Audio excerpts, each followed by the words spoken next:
Welcome to the All Things New Devotion series. I'm your host, Matt Parker. This is week 31, Transfiguration. Day 1, When Glory Breaks Through. Matthew 17:5. This is my beloved Son, with whom I am well pleased. Listen to him. Over the past several years, a core of my personal study has been focused around times in the Scriptures when the veil between the earthly and the heavenly realms grows thin, and we get this glimpse of the reality that awaits us. The Mount of Transfiguration is maybe one of the most exciting of those stories. Though Peter had recently confessed Jesus as the Messiah, his understanding of him was still terribly incomplete. When Jesus explains his impending suffering and death, Peter objects boldly. One might even say that he rebukes the Lord for speaking such things. His still young spiritual mind could possibly imagine a glorious Messiah, or maybe even a suffering servant, but he hasn't yet reached the place where he can see them both belonging to the same person. That's where we find Peter, James, and John as Jesus takes them up the mountain. There, his appearance changes right before their eyes. His face shines bright as the sun, his clothes become white and pure in an instant.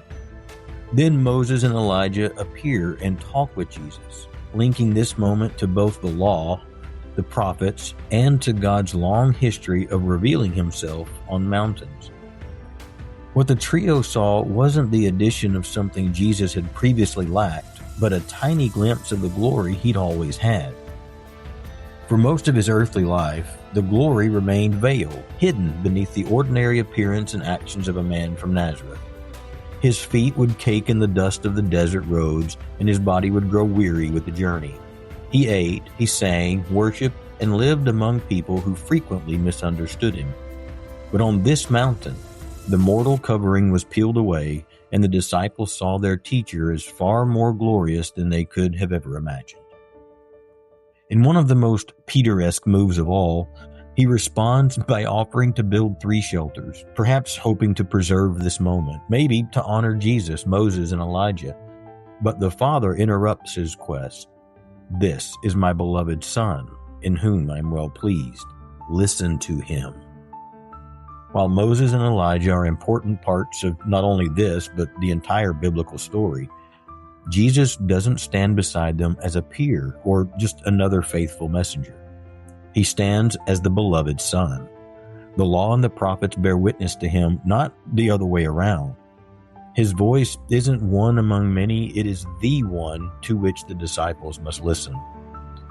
The words of God take on new meaning and weight when you consider what the Lord had told them just a short time ago, that he would suffer and he would die.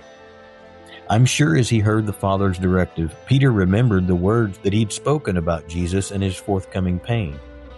The disciples must listen to him when he speaks of the kingdom, but also when he speaks of suffering. They can't accept the miracles while rejecting the cross. And just as we can't confess his identity while trying to correct his mission. Blinded by the encounter, the disciples finally lift their eyes only to find Jesus standing alone. His countenance returned to normal. This week begins here in this divine moment. Before we see Jesus' path descend to betrayal, rejection, and death, the Father opens the eyes of the inner 3 so they may see exactly who is walking it. This reaffirms that the suffering which lay ahead won't diminish or dull his glory. It will, in fact, reveal the obedient path by which the glorious Son fulfills every ounce of the Father's saving purpose. Place yourself in the disciples' shoes. What would your reaction be to the news that your beloved teacher would suffer and die while you stood idly by, helpless to make a difference?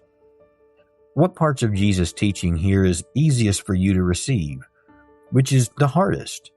Which part are you tempted to resist or maybe even reinterpret? Father, thank you for preserving this wonderful window into the glory of the Son. Like the disciples, I'm aware that sometimes, even when I hear your word clearly, I want to argue and find another way.